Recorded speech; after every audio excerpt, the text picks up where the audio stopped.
நான் என்னுடைய மாணவர் இந்த புத்தக காட்சியில் ஒரு அரங்கத்தில் பணியாற்றி கொண்டிருக்கிறார். அவர் சொன்னார், ஐயா தேநீர் கடையில் பேசிக்கிட்டாங்க, என்னமோ ஒருத்தர் அங்கதமும் இங்கிதமும்னு பேசுகிறாராம், என்னத்தை தான் பேச போகிறாருன்னு தெரியலையே என்று.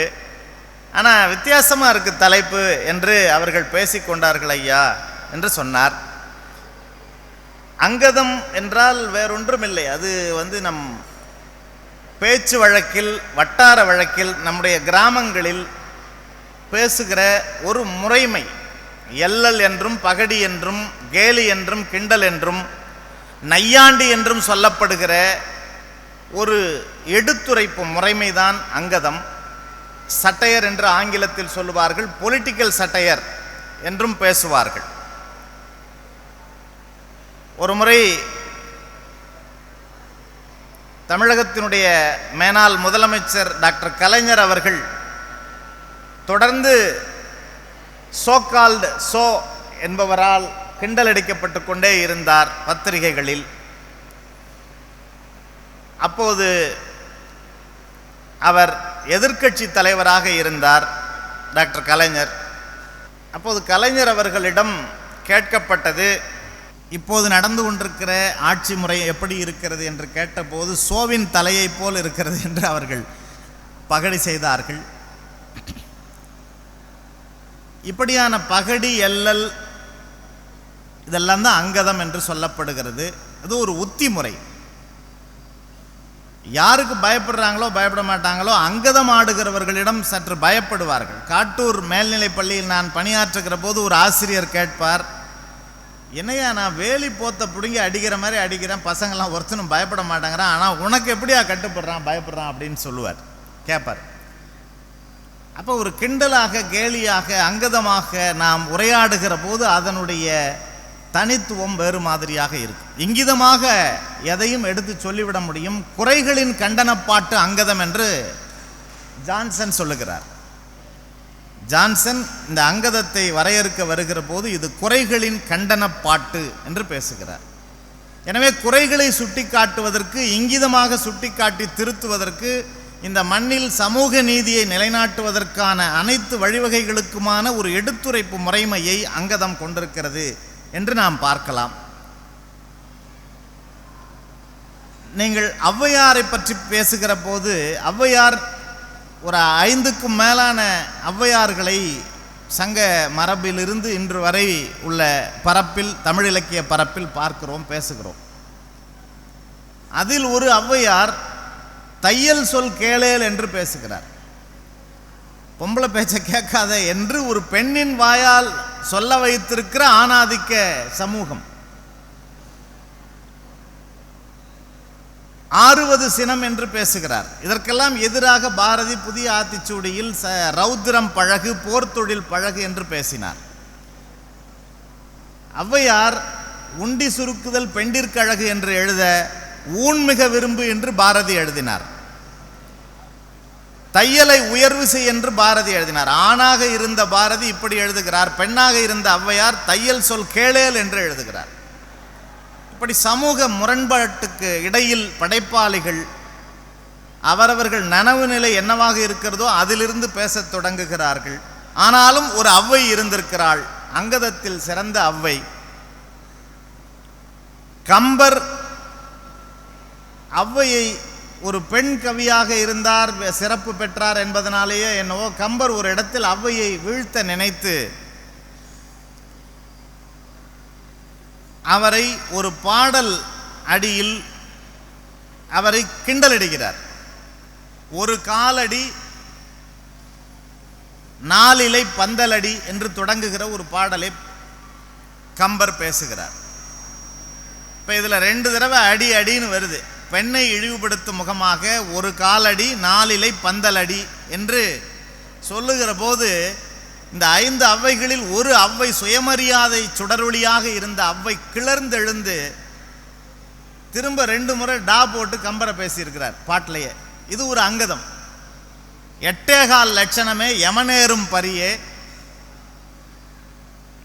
மட்டில் பெரியம்மை வாகனமே, முட்டமேற்கூரையில்லா வீடே, குலராமன் தூதுவனே, ஆரையடா சொன்னாயடான்னு கேட்கிறார். ஒரு பாடலுக்குள் பதில், ஒரு அங்கதம்.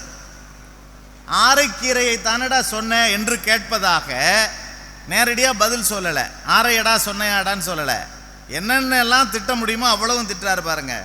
8.25 லட்சணம் என்ன 8.25 அப்படின்னு போட்டால் ஆ வா என்று தமிழ் எண்களில் வரும். அவலட்சணமேன்னு அர்த்தம். யமனேறும் பரியேன்னா ஆமாம் எரும மாடு. மட்டில் பெரியம்மை வாகனம் என கழுத. முட்டை மேற்கூரை இல்லா வீடுனா குட்டிச்சவரு. குலராமன் தூதுவன் என குரங்கு.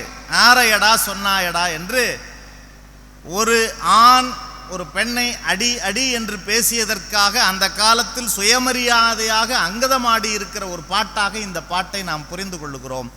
நெடுங்காலமாக இந்த மரபு நமக்கு இருக்கிறது. காலமேகம்தான் அங்கதத்தில் சிறந்த கவிஞனாக நாம் சொல்லுவோம். கவுண்டமணி ஒரு படத்தில் பால்காரனை பார்த்து சொல்லுவார், ஏய் அந்த வெள்ளையை ஊத்து அப்படிம்பார். பாலை ஊத்துன்னு சொல்ல மாட்டார். பால் அவ்வளவு தண்ணியா இருக்கு என்பதை ஒரு பகடியாக வெள்ளையை ஊத்து அப்படிம்பார். காலமேக புலவரும் ஒரு பால்காரியை பற்றி கவிதை எழுதுகிறார். காரென்று பெயர் படைத்தாய் ககனத்துரும்போது. வானத்தில் நீ உனக்கு பேர் கார், கார் மேகம் என்று சொல்லுகிறோம் இல்லையா? சரி. நீரென்று பெயர் படைத்தாய் நீ நிலத்தில் விழுந்த தன் பின். கீழே அந்த மேகம் குளிர்ந்து இறங்கிவிட்டால் அதற்கு பெயர் நீர். வாரொன்று பூங்குழலால் ஆய்ச்சியர் கை பட்டதன் பின் மோரென்று பெயர் படைத்தாய் முப்பேரும் பெற்றாய. தண்ணி மோர் தண்ணியா இருக்கு, அவ்வளவுதான் செய்தி. இதை ஒரு இங்கிதமாக அங்கதமாடுகிற காலமேக புலவர். அவர் கடவுளை கூட விட்டு வைக்கல. புள்ளிருக்கு வேலூர் அப்படிங்கிற ஊர்ல சிவபெருமானை பார்க்கிறார். அவருக்கு பேரு வைத்தீஸ்வரன் என்று நம்ம சொல்றோம். புள்ளிருக்கு வேலூருடைய சமகால பெயர் வைத்தீஸ்வரன் கோயில். அவர் மருந்தீசர் வைத்தீசர் என்றெல்லாம் அவரை சொல்லுவார்கள். எல்லா வினையையும் தீர்க்க வல்லவர் என்று பேசுகிறார்கள். அவரை காலமேகம் கிண்டல் அடிச்சிருக்கார். வாதக்காலாம் தமக்கு மைத்துனருக்கு நீரிழிவான். சிவபெருமான் ஒத்த காலை தூக்கிட்டு ஆடுறார்ல, அவருக்கு வாதக்கால்ன்ட்டாரு. மைத்துனருக்கு நீரிழிவு. திருமால் பொழுதன்னைக்கும் பார்க்கடல்ல பள்ளி கொண்டிருக்கிறார், அதனால அவருக்கு நீரிழிவு, டயபெட்டிக். வாதக்காலாம் தமக்கு மைத்துனருக்கு நீரிழிவாம் போத பெருவயிராம் புத்திரருக்கு. சிவபெருமானுடைய பையன் பெரிய பையனுக்கு பருத்த வயிறு. இப்படி ஒரு குடும்பத்தை சித்திரப்படுத்திட்டு வர்றவர் வந்த வினை தீர்க்க வகையறியாதார் எந்த வினை தீர்ப்பார் இவர் என்று சிவபெருமானை கிண்டலடிக்கிற இந்த பாடலை நாம் பார்க்கிறோம். அப்ப அங்கதத்திற்கு வானத்தின் கீழ் இருக்கிற எல்லா பொருள்களும் கருப்பொருளாகி கடவுளையும் விட்டு வைக்காத அளவுக்கு அங்கத பாணியில் தமிழ் புலவர்கள், அறிவு ஆசான்கள் தங்களுடைய பாடல்களில், தங்களுடைய உரைநடையில் கிண்டலடித்திருக்கிறார்கள். இப்படியான நிறைய பாடல்களை நாம் பார்க்கலாம். இப்போது அரசியல் அங்கதம் மிக முக்கியமானது. அதுதான் மையமாக நான் பேசணும்னு நினைச்சேன். இப்போது நான் ஒரு நூல் எழுதியிருக்கிறேன், கட்டுகளை மீறி என்ற ஒரு நூல். அதிலே இதை முதன்மையாக குறிப்பிட்டிருக்கிறேன்.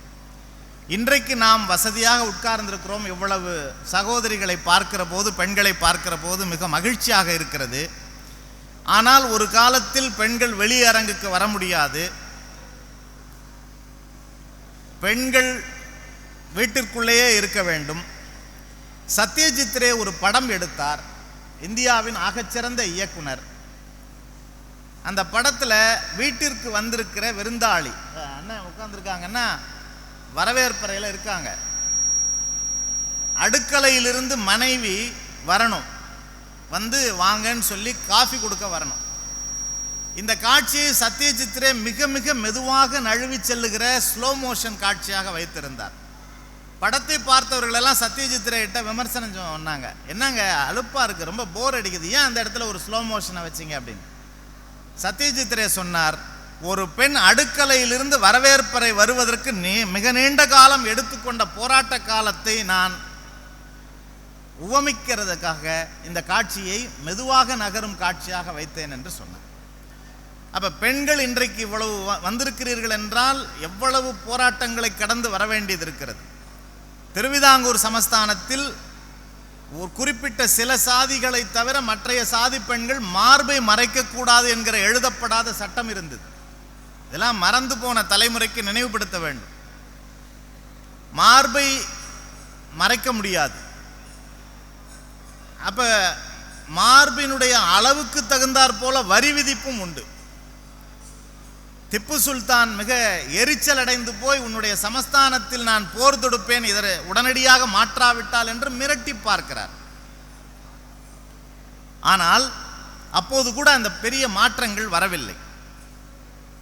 குறிப்பாக ஈழவர் போன்ற சாதி பெண்கள் மார்பை மறைக்கக்கூடாது, திறந்து காட்டுவதுதான் சமஸ்தானாதிபதிகளுக்கு, உயர்ந்த வர்க்கத்தவர்களுக்கு தாங்கள் செலுத்துகிற மரியாதை என்று எழுதப்படாத சட்டம் இருந்தது.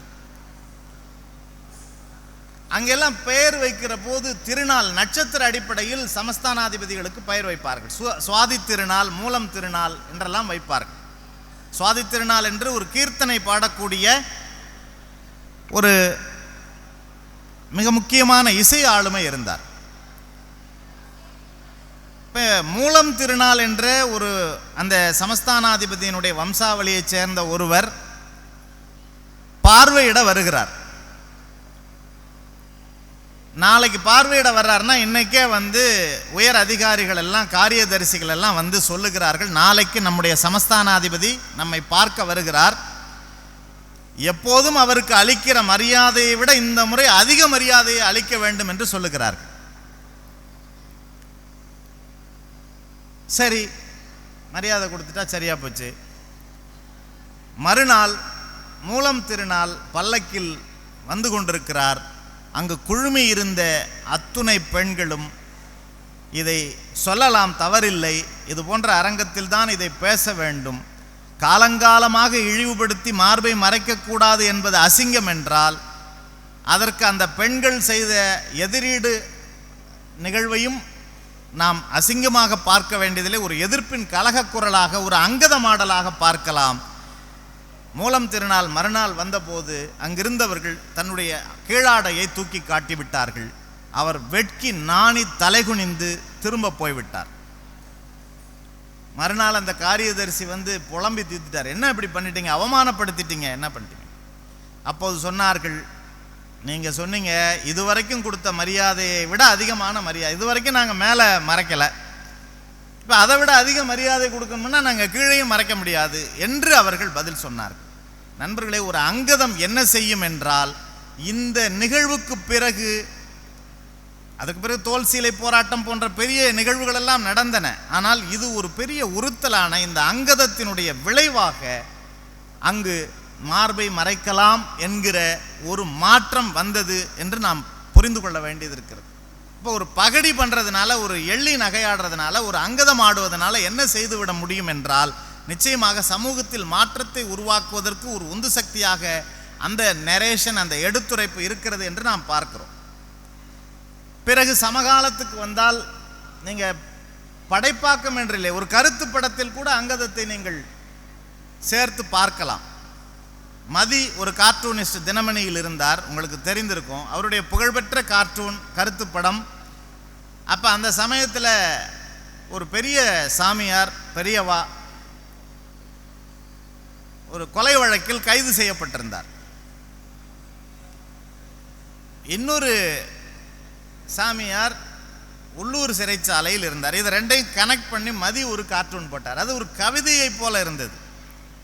லோக்கல் குருவோ ரேப் கேஸில் உள்ளூர் சிறையில், லோக குருவோ மர்டர் கேஸில் மத்திய சிறையில், கெட்டாலும் மேன்மக்கள் மேன்மக்களே என்று அவர் அங்கதமாடினார். பளிச்சின்னு கூற தக்கிற மாதிரியான ஒரு, எனவே கருத்து படம் ஒரு கார்ட்டூன் தானே என்று நாம் கடந்து போய்விட முடியாது. ஆர்கே நாராயண் போன்ற கார்ட்டூனிஸ்டுகள் மிகப்பெரிய எதிர்கொள்ளல்களை கடந்து தங்களுடைய கார்ட்டூன்களின் மூலமாக இந்திய அரசியலில் சில மாற்றங்களை செய்வதற்கு ஏதுவான வழி சமைத்தார்கள் என்பதை சேர்த்து பார்க்க வேண்டும். இப்படியாக அம்பேத்கருடைய அங்கதமாடலை பார்த்தோமானால், அவர் ஒரு முறை கேட்டார், பிரம்மனின் நெற்றியிலிருந்து பிறந்தவன் பிராமணன், தோளிலிருந்து பிறந்தவன் வைசியன், தொடையிலிருந்து பிறந்தவன் சத்திரியன் என்று சொல்லுகிறீர்களே, பாதத்திலிருந்து பிறந்தவன் சூத்திரன் என்று சொல்லுகிறீர்களே, பஞ்சமர்கள் எங்கிருந்து பிறந்தார்கள் என்று கேட்டபோது அவர் சொன்னார், அவர்கள்தான் அவர்களுடைய அப்பா அம்மாவுக்கு பிறக்க வேண்டிய இடத்தில் பிறந்தவர்கள் என்று அங்கதமாடினார். புலையார்னு அடிக்கிறது இருக்குல்ல, இந்த வழிமுறையில் பெரியாருடைய அதை நீங்க பார்க்கலாம். பெரியார் தமிழிசை சங்கத்தை அண்ணாமலை செட்டியார் நல்கையில் தொடங்கி வைத்து பேச அழைத்திருந்தார்கள். போகிறார். அங்க போனா பூரா பக்தி பாடலாக பாடுகிறார்கள். சமூகத்தின் உந்து விசையாக இருக்கிற பாவேந்தருடைய பாடல்கள் எல்லாம் இருக்கு. இதெல்லாம் பாடாம மறுபடியும் தெலுங்கு கீர்த்தனைக்கு பதிலாக தமிழில் இப்படியாக நடக்கிறதே என்று அவர் ஒன்றும் சொல்லலை. ஒரு கதையை சொன்னார், உபகதையை. மாப்பிள்ளைக்கு பல்லு கருப்பா இருக்குன்னு நேரடியாக மாமியார் சுட்டி காட்டாம ஒரு 10 ரூபா காசு கொடுத்து போய் கரும்பு சாப்பிட்டுட்டு வாங்க மாப்பிள்ளைன்னு சொன்னாங்களாம். மாப்பிள்ளை வரும்போது எள்ளு புண்ணாக்க சாப்பிட்டுட்டு வந்தாராம். என்பதை போல இருக்கிறது தமிழிசை சங்கம் நீங்கள் நடத்துகிற லட்சணம் என்று அவர் பகடி செய்தார். இன்னொரு முறை பெரியார் அவர்களிடம் கேட்கப்பட்டது, ஆங்கிலம் அனைத்துலகத்திற்கான இணைப்பு மொழியாக இருக்கிறது, ஹிந்தி இந்தியாவுக்கான இணைப்பு மொழியாக இருந்துவிட்டு போகட்டுமே என்று கேட்டபோது அவர் ஒரு கதையை சொன்னார். ஐன்ஸ்டீன் ஒரு மகா பெரிய மேதை, E=mc² என்கிற சூத்திரத்தை இந்த உலகத்திற்கு அளித்தவர். அணுவை பிளந்து அணுகுண்டு செய்யலாம் என்று கண்டுபிடிப்புகள் வேறு மாதிரியாக போய்விட்டன. அவர் அணுவை பிளந்து மின்சாரம் தயாரிக்கலாம் என்பதற்காக தொடங்கிய அந்த முயற்சி வேறு திசை வழிக்கு தாவி போய்விட்டது. அவர் பெரிய மேதாவிகள், அதிமேதாவிகள் நினைவாற்றல் குறைவோடும் சில நேரம் கவனக்குறைவோடும் இருப்பார்கள். அப்படி ஐன்ஸ்டீன் ஒரு முறை சொன்னாரா, அடிக்கடி இந்த லேபுக்குள்ள ஆய்வகத்துக்குள்ள பூனை குதிச்சிருது, அதனால இந்த இடத்துல ஒரு ஓட்டை வச்சு பூனை வர்றதுக்கு ஒரு ஓட்டையும் அதனுடைய குட்டி வர்றதுக்கு தனியாக ஒரு ஓட்டையும் வைக்கலான்னு சொன்னாராம். ஐன்ஸ்டீன் மகா பெரிய மேதை. ஆனால் அவர் இப்படித்தான் அப்புறம் சொன்னாங்களாம், ஏங்க ஒரு ஓட்டை இருந்தால் அது வழியாவே பூனையும் வரும் குட்டியும் வரும்ல அப்படின்னு. ஆமா இல்ல அப்படின்னாராம். பெரியார் இந்த உத்தியை இங்கு ஹிந்தி எதிர்ப்பு போராட்டத்தில் பேசுகிறார். ஆங்கிலம் அனைத்து மொழிகளுக்கு அனைத்து நாடுகளுக்குமான இணைப்பு மொழி என்றும் இந்தி இந்தியாவுக்கான இணைப்பு மொழி என்றும் நீங்கள் சொல்லுகிறீர்கள். ஆங்கிலமே எல்லாவற்றுக்கும் இணைப்பு மொழியாக இருந்து விட்டால் போகிறதே, பூனைக்கு ஒரு வட்டம் குட்டிக்கு ஒரு ஓட்டையா என்று பெரியார் கேட்டார். இப்படியான பகடிகள் வலிமையான பகடிகளாக இருந்தன.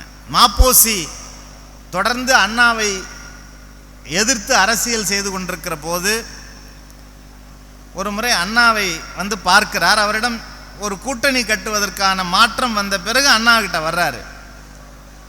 பேசிட்டு இருந்துட்டு அதுக்கு என்ன, சரி பார்த்துக்கலாம், நம்ம கூட்டணி வச்சுக்கலாம் அப்படின்னு சொல்லி முடிவு பண்ணுறாங்க. அப்போ வாங்க மாப்போசி சாப்பிடலாம் அப்படின்னு சொல்கிறார் அண்ணா. என்ன ஏதாவது கவிச்சு சாப்பிட்லாம் தானே அப்படின்னு சொல்கிறாரு. மாப்போசி சொல்கிறார், இல்லை இல்லை கொழுப்பு அதிகமாயிட்டு டாக்டர் அதை தவிர்க்க சொல்லியிருக்கிறார் அப்படின்னு. அண்ணா கேட்கிறார், அதுதான் அண்ணாவினுடைய பகடியினுடைய ஆகச்சிறந்த ஸ்டைலிஷ் பேட்டர்ன்.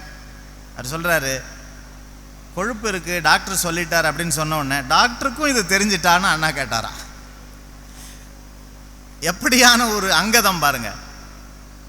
இந்த அரசியல் அங்கதங்களுக்கு பின்னால் பெரிய அரசியல் நிகழ்வுகள் இருக்கின்றன. எம்.ஆர். ராதா தஞ்சாவூர்ல ராமநாதன் செட்டியார் ஹாலில் நாடகம் போட்டுட்டு இருக்கிறாரு. மாப்போசி அப்ப கடுமையா சில குதர்க்கமான பேச்சுக்களை பேசுகிறார். பொருந்தாத உரையாடல்களாக அவை இருக்கின்றன. எம்.ஆர். ராதா எரிச்சல் அடைகிறார்.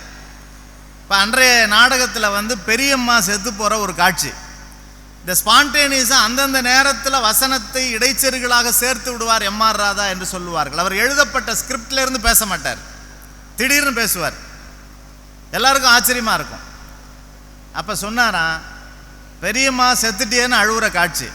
இந்த மாப்போசியெல்லாம் இருக்காங்க, பெரியம்மா செத்து போயிட்டேனே அப்படின்னு சொல்லி அவர் அங்கதமாடி இருக்கிறார். இப்படியான பல கீமாயனம் என்று நாடகத்தை போடுகிறார். அந்த நாடகத்துக்கு யாராவது எங்களுடைய மனதை புண்படுத்துகிறது என்றெல்லாம் பேச்சு தொடர்கிறது. அவர் சொல்றாரு, இந்த பார் கீமாயனம்னு ஒரு நாடகம் போடுறேன், மன பலவீனம் உள்ளவர்கள், இதில் சொல்லப்படுகிற விமர்சனத்தை தாங்க முடியாதவர்கள் வர வேண்டாம்னு அறிவிக்கிறார். நாடகம் தொடங்குது. 4 மணிக்கு கூட்டம் கூடிடுது. என்னையா ஏதோ கீமாயனம்னு போடுறானே, அது ஏதோ எதிர்க்கிறான் போல இருக்கு, என்னன்னு பார்த்துருவோமே அப்படின்னு எல்லாம் வராங்க. 6 மணிக்கு நாடகம். 4 மணிக்கு கொட்டகையை பொக்குற மாதிரி அடி துவம்சம் பண்றாங்க வாசகர்கள், ரசிகர்கள். 6 மணிக்கு தான் நாடகம். திட்டமிட்டபடி சொன்ன சொல் மாற மாட்டேன்னு இவர் அறிவிக்கிறார் எம்ஆர் ராதா. கேட்க மாட்டேங்கிறாங்க. என்ன பண்றது? விசில் ஒளி பறக்குது, புழுதி. உடனே உள்ளே இருந்து வர்றாரு. பெரிய நாயை வளர்ப்பார் அவர். எப்போது அந்த நாயை கூட்டிகிட்டு ஒரு பெரம்பு வச்சுட்டு கையில் ஒரு பிஸ்கட் பாக்கெட்டோட வர்றாரு. 2 போடு போடுறாரு. நாயை 6 மணிக்கு தானே உனக்கு பிஸ்கட் போடுறேன்னு சொன்னேன், 4 மணிக்கு கேட்டீங்கன்னா என்ன அர்த்தம் அப்படின்னு ஒரு பகடியின் மூலமாக வாசகர்களோடு அவர் உரையாடினார் என்பது மிக முக்கியமான ஒரு பதிவாக இருக்கிறது. அப்ப இந்தியை பத்தி பேசுறோம் அப்படின்னா, இந்தி ஒன்றும் பெரிய முற்போக்கான மொழியெல்லாம் இல்லைங்க. நான் சிறிது காலம் பிரெஞ்சு பயில போயிருந்த போது தான் தெரிஞ்சுக்கிட்டேன், ஹிந்தி உள்ளிட்ட வட ஆரிய மொழிகள் மட்டும் இல்லை, மேலை ஆரிய மொழிகளாக இருக்கிற பிரெஞ்சு, ஜெர்மன் எல்லாமே பிற்போக்கான மொழி அமைப்பை கொண்டதாக இருக்கிறது. இப்போ நான் நின்று பேசிட்டு இருக்கேன், பக்கத்தில் ஒரு முக்காலி இருக்கு. இந்த இதை சொல்லணும்னா ஹிந்தியில் பெண்பாலில் சொல்லுங்கிறான். நீளமான மேசை அண்ணன் உட்கார்ந்துருக்காங்கல்ல, இந்த மேசையை ஆண்பாலில் சொல்ல வேண்டும். சின்னதாக இருக்கிற ஒரு பொருளை பெண்பாலில் சொல்ல வேண்டும். என்ன தெரியுதுங்களா லட்சணம்? பெண் என்பவள் சிறுமையானவள், அவளை சிறுமைப்படுத்தும் விதமாக அகிரணைக்கு பால் பாகுபாடு காட்டுறான் இந்தியில். நீங்க இப்படி பார்க்கணும் மொழியை. நீங்க இந்தி கத்துக்கிறது ஒன்றும் தப்பு இல்லை, இந்தி கத்துக்கலாம், அதில் ஒன்றும் சிக்கல் இல்லை, அது அவரவர் விருப்பம் சார்ந்தது. ஆனால் இந்தியை கட்டாயப்படுத்தி திணிக்கிற போது நாம் இதையெல்லாம் பேச வேண்டியது. ஒரு மொழியாளனாக என்னுடைய தமிழ் அப்படி இல்லை.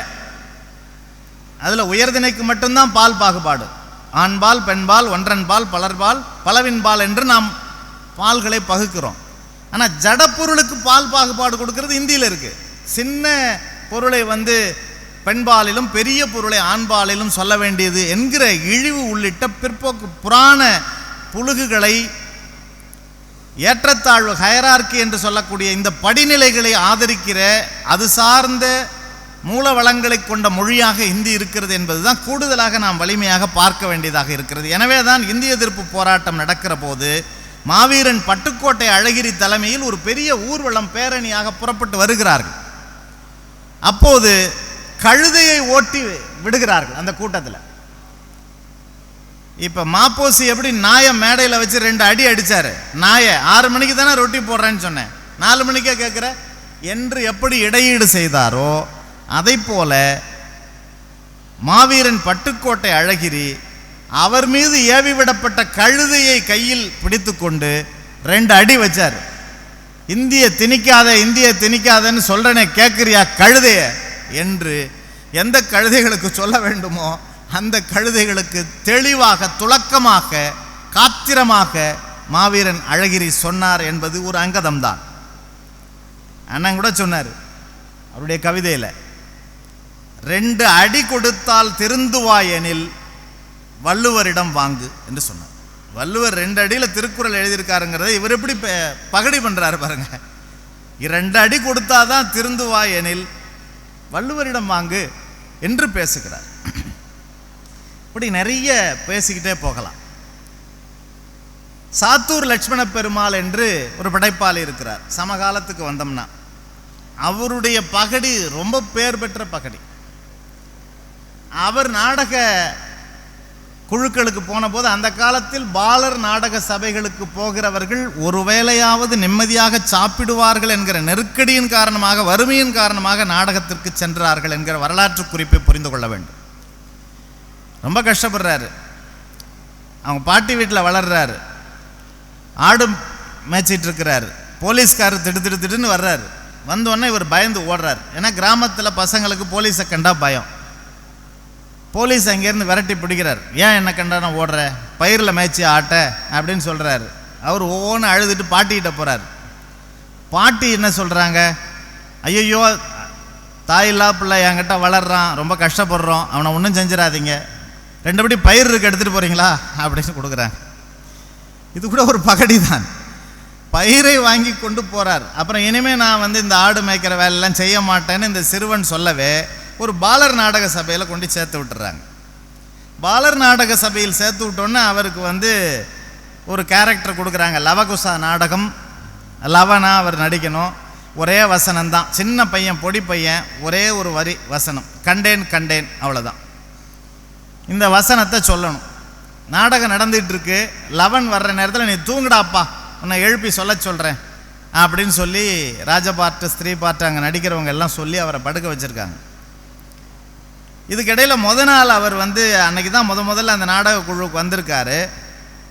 நாடகத்தில் நடிக்கிறதுக்கு நாளைக்கு தயாராகணும்னு சொல்லி தங்க வச்சுருக்காங்க. ராத்திரியில் ஒரு நடு ராத்திரியில் அவர் சிறுநீர் கழிக்கிற உபாதை உந்தித்தல்ல அவர் ஏந்திரிக்கிறாரு. பறக்க பறக்க முழிச்சிட்டு இருக்கிறார். ஊர் நாட்டாமே அங்கே நாடக கலைஞர்களோடையே ஊர் மடத்தில் படுத்திருப்பாங்க. அவங்க சாப்பாடு கொடுக்கறது, அவங்கள பராமரிக்கிறது, எல்லா வேலையும் செய்வாங்க. அப்போ அவர் என்னடா ஏந்திரிச்சு நிற்கிற அப்படின்னு கேட்குறாரு. ஐயா ஒன்றுக்கு போகணும்.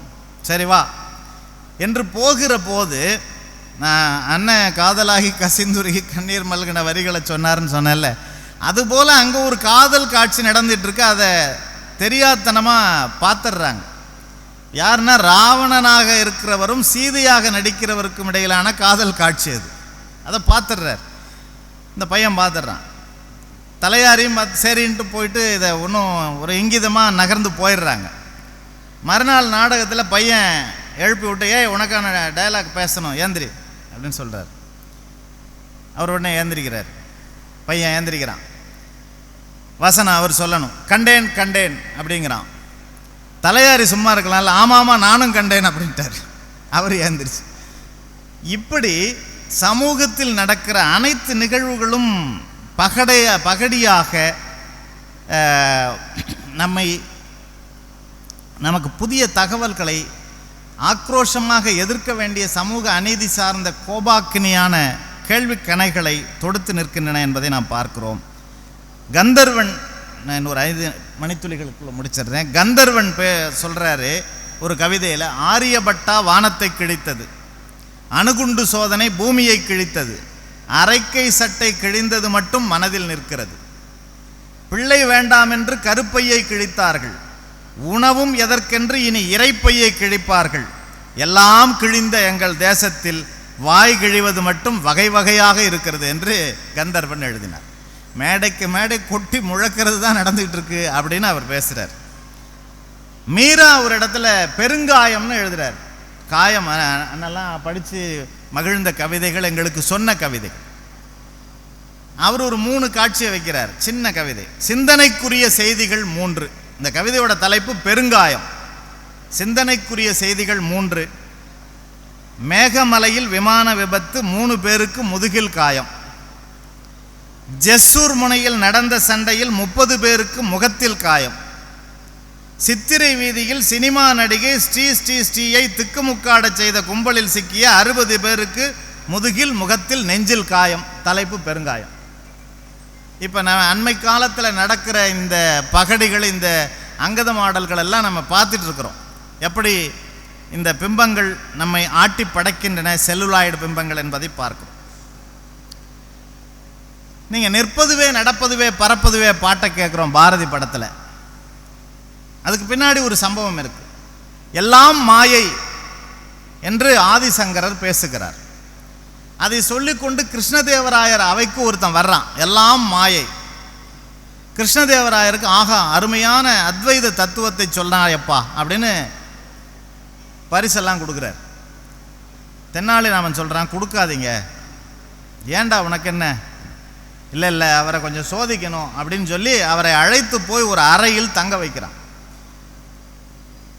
காலையிலிருந்து மாலை வரை இருக்கிறாரு. யாரும் எட்டி பார்க்கல. ஐயோ ஆத்தாடி அம்மாடின்னு கதவை போட்டு உடைக்கிறார். இந்த எல்லாம் மாயைன்னு சொன்னவர். ஏங்க என்னங்க அப்படின்னு தென்னாலிராமன் வெளியிலேருந்து கேட்குறான். பசிக்கிறது அப்படின்னு. பசி மாயை அப்படின்னு வெளியிலேருந்து தென்னாலிராமன் சொல்கிறான். இல்லை தாங்க முடியல, எப்படியாவது திறந்து விடுன்னு கத்தி அவரை விரட்டி அப்புறம் ஒரு வழியாக பயந்து ஊரை காலி பண்ணிட்டு போகிறார். இப்போ எல்லாம் மாயை என்கிற ஆதிசங்கரனுடைய தத்துவத்தை கிண்டல் அடிக்கிற இடம்தான் நிற்பதுவே நடப்பதுவே பறப்பதுவே நீங்களெல்லாம் அற்ப மாயைகளோ, வெறும் சொப்பனந்தானோ, காட்சி பிழைதானோ என்று பாரதி உபனிஷதங்களின் வழியாக ஒரு பகடி ஆடுகிறார். இந்த பின்னணியில் வைத்து இந்த பாடலை பார்க்கலாம். ஒவ்வொன்றுக்கு பின்னாலும் ஒரு அரசியல் இருக்கிறது, ஒரு அறிவியல் இருக்கிறது, ஒரு சிந்தனை இருக்கிறது என்பதை நாம் புரிந்து கொள்கிறோம். நண்பர்களே, பேச்சு வழக்கில் வெண்பா எழுத முடியுமான்னா அண்ணன் அறிவுமதி அவர்களுக்கு தெரியும். ஆகாசம்பட்டு சேஷாச்சலம் என்று ஒருவர் இருந்தார். அவர் வெண்பா எழுதுவது ரொம்ப கடினம். புலவர்கள், புலமை சான்ற அறிஞர்கள், இலக்கண புலவர்களால் மட்டுமே எழுத முடிகிற ஒரு வடிவம், இறுக்கமான வடிவம். அதில் ஆகாசம்பட்டு சேஷாச்சலம் எழுதினார் 100 வெண்பாவை. எல்லாம் பேச்சு வழக்கு, ஆனால் இலக்கண சுத்தமாக. வெள்ளாட்டை விற்று வெறப்பயிர் வாங்கி வந்து மல்லாட்டை போட்டேன் மதிகட்டு, கல்லாட்டம் சொம்ப வச்சுத்தானே கலை வெட்டின, வேற எந்த தெம்பை வச்சு ஜிப்சம் வாங்குவேன்னு எழுதியிருக்காரு. நீங்கள் நாள் மலர் காசு பிறப்பு வாய்ப்பாட்டில் முடியும். வெண்பாவுக்குரிய செப்பலோசை இருக்கும், எல்லாமே இருக்கும். ஐநா சபையில் நவந்தாலும் நவரலாம், நைனா சபையில் நவராது தீர்மானம், 5க்கும் 10க்கும் நாயாய் அலைகிறேன் கொஞ்சம் கவனியுங்கோ. கோ என்பது நாள் மலர் காசு பிறப்பு வாய்ப்பாட்டின் அடிப்படையில் இருப்பது. இப்படியான பல புலமை மரபான அடையாளங்களை நாம் பார்க்கிறோம். நாஞ்சில் நாடன், புதுமை பித்தன், எஸ்விவி என்று பேசிக்கொண்டே போகலாம். நண்பர்களே, ஹிட்லர் பயந்தது ஒரு தமிழராக இருக்கிற மாவீரன் செண்பகராமன் பிள்ளைக்கு என்று சொல்வதைப் போல இன்னொருவர் சார்லி சாப்ளினுக்கு பயந்தார். சார்லி சாப்ளின் தன்னுடைய ஷூவிலிருந்து பணத்தை எடுத்து செலவழிப்பதை போல ஒரு காட்சி வைத்திருப்பார். பணத்தை நீங்கள் ரொம்ப கொண்டாடி தலைக்கு மேலே வச்சுட்டு ஆடுறீங்க, அது ரொம்ப கீழானது என்று ஒரு படத்தில் பேசுவார். வடிவேலு பாய் சுருட்டுற ஒரு நகைச்சுவை தி காட் என்கிற படத்தில் சார்லி சாப்ளின் நடித்ததனுடைய ரீமேக் தான். த கிரேட் டிக்டேட்டர் என்கிற ஒரு படம் உண்டு. உலகத்தின் தலை சிறந்த பொலிட்டிக்கல் சட்டையர். ஹிட்லரை கிழிச்சு கோத்துட்டார் சார்லி சாப்ளின். அப்படியாக இருக்கிற சார்லி சாப்ளினுக்கு தான் ஹிட்லர் பயந்தார். எனவே அங்கதம் என்ன செய்யும் என்றால், எவ்வளவு பெரிய பாசிஸ்டுகளையும் காலி செய்து விடக்கூடிய ஒரு ஆயுதமாக, கூர்மைப்படுத்தப்பட்ட ஆயுதமாக இருக்கும். அரசியலாக, கவிதையாக, கதையாக, கருத்து படமாக, நாடகமாக, திரைப்படமாக, என்னென்ன வடிவத்தில் எல்லாம் முடியுமோ அத்தனை வடிவத்திலும் நேற்று நடந்த நிகழ்விலும் கூட அங்கதம் சமூக நீதிக்காக குரல் கொடுக்கிறது என்று நான் பார்க்கிறேன். நிறைவாக இக்கவிதையுடன் முடிக்கிறேன்.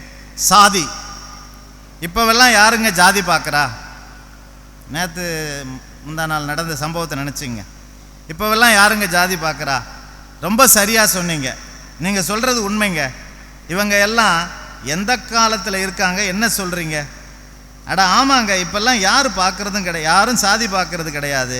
நேரடியாகவே கேட்குறாங்க, நீங்கள் என்ன ஆளுக என்று ஒரு அங்கதமான இந்த திருவைக்குமரனுடைய கவிதையை நிறைவாக சொல்லி, அங்கதத்தால் இங்கிதமாக உலகத்தை திருத்துவோம். நீங்களும் நானும் மனிதர்கள் என்பதை இது போன்ற அறிவு திருவிழாக்களால், புத்தக வாசிப்பால் புதிதாக சமைப்போம். வாழ்க. நன்றி, வணக்கம்.